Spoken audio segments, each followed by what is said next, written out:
ഒരു പെൺകുട്ടി ബോറോക്സ് കഴിച്ച് മരിച്ചു. അപ്പോൾ ഈ പെൺകുട്ടി ബോറോക്സ് കഴിക്കാനിടയായ സാഹചര്യം, ഒരു വിവരമില്ലാത്തവൻ യൂട്യൂബിൽ ഒരു വീഡിയോ ഇട്ടു. അതായത് ഈ ബൊറോക്സ് കഴിച്ചാൽ ശരീരം മെലിയും. അത് വിശ്വസിച്ച് ഈ പെൺകുട്ടി തൊട്ടടുത്ത കടയിൽ പോയി ബോറോക്സ് വാങ്ങിക്കുകയും അതിൽ പറഞ്ഞതുപോലെ തന്നെ കഴിക്കുകയും ചെയ്തു. അത് കഴിച്ചു കഴിഞ്ഞപ്പോൾ പെൺകുട്ടിക്ക് ശാരീരികമായിട്ടുള്ള അസ്വസ്ഥതകളുണ്ടായി. കടുത്ത ഛർദ്ദിൽ, വയറുവേദന, ലൂസ് മോഷനൊക്കെ ഉണ്ടായി.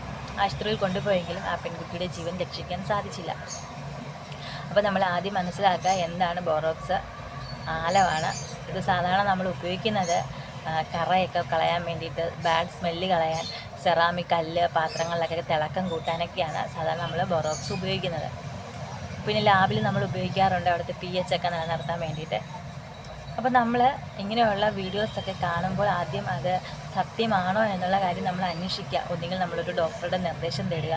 ഒരുപാട് ആൾക്കാർ കണ്ടിട്ടുണ്ട്, വെളുക്കാൻ പറയുന്ന ഉള്ള ക്രീമെല്ലാം വാരി തേക്കും. അതുപോലെ തന്നെ മെലിയാൻ വേണ്ടിയിട്ടുള്ള മരുന്നെല്ലാം വാങ്ങിച്ച് കഴിക്കും.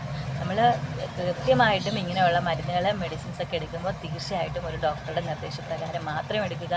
ആരെങ്കിലും ഇടുന്ന വീഡിയോ വിശ്വസിച്ച് ഇങ്ങനെയുള്ള മണ്ടത്തരങ്ങൾ ചെയ്യാതിരിക്കുക. ആ പെൺകുട്ടിയുടെ വീട്ടുകാർ വളരെ കരച്ചിലാണ്, ദയവ് ചെയ്ത് നിങ്ങൾ ഇങ്ങനെയുള്ള വീഡിയോസൊന്നും കണ്ട് ഇതുപോലെയൊന്നും ചെയ്യരുതെന്ന്. ഇതെൻ്റെയും അഭ്യർത്ഥനയാണ്. ഒരുപാട് പിള്ളേർ വന്ന് പറയാറുണ്ട്, ചേച്ചി ആ ക്രീം ഉപയോഗിച്ചിട്ട് മുഖത്തൊക്കെ അങ്ങനെ ഇങ്ങനെ, ഇനി എന്ത് ചെയ്യണമെന്ന്. അപ്പോൾ പേഴ്സണലായിട്ടും എൻ്റെ ഒപ്പീനിയനാണ്, ദയവ് ചെയ്ത് ഇങ്ങനെയുള്ള കാര്യങ്ങൾ ചെയ്യുമ്പോൾ തീർച്ചയായിട്ടും നിങ്ങളൊരു ഡോക്ടറുടെ നിർദ്ദേശപ്രകാരം മാത്രം ചെയ്യാം കേട്ടോ.